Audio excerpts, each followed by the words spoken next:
পবিত্র রমজান পালন শেষে সারা বিশ্বে মুসলিম সম্প্রদায়ের ঘরে ঘরে যখন ঈদের আনন্দ, তখন গাজার এই শিশুরা জীবন বাঁচাতে একটু খাবারের জন্য এভাবে লাইন দিয়ে দাঁড়িয়ে।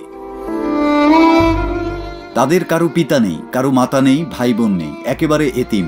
স্রষ্টার দয়া আর মানুষের করুণার উপর ভর করে বেঁচে আছে তারা।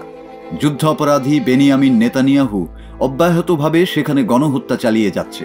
এই পবিত্র রমজান ও ঈদের আনন্দকেও তারা রক্তের নদীতে মিশিয়ে দিয়েছে। বিশ্বজুড়ে যখন মুসলিমের ঘরে ঘরে আনন্দের হাওয়া, তখন ফিলিস্তিনিরা কোনো মতে উদরপূর্তি করার জন্য খাবার পাচ্ছে না।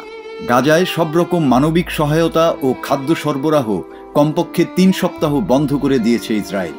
জাতিসংঘের বিশ্ব খাদ্য কর্মসূচি সতর্ক করে বলছে যে তাদের হাতে যে পরিমাণ খাদ্য মজুদ আছে তাতে গাজায় মাত্র 10 দিনের সরবরাহ দেয়া সম্ভব। এর মধ্যে ইসরায়েলের অব্যাহত অবরোধ তুলে না নিলে মানুষ না খেয়ে মরবে। হাজার হাজার মানুষের কোনো খাবার থাকবে না। গাজায় এরই মধ্যে অপুষ্টিতে ভোগা শিশুর সংখ্যা বৃদ্ধি পেয়েছে। খাদ্যের মজুদ দ্রুত ফুরিয়ে যাচ্ছে। হাসপাতালগুলো ভরে যাচ্ছে হতাহত মানুষে। নেই ওষুধ। আহতদেরকে কোনো মতে বাঁচিয়ে রাখার জন্য প্রাণপণ লড়াই করছেন চিকিৎসকরা। সারা বিশ্বের চোখের সামনে ঘটে যাচ্ছে ঘটনা, কিন্তু কারো মুখে কোনো রা নেই। যেন ইসরায়েলকে লাইসেন্স দিয়ে দেয়া হয়েছে গাজার মানুষদের মেরে মরুভূমি বানিয়ে দেয়ার।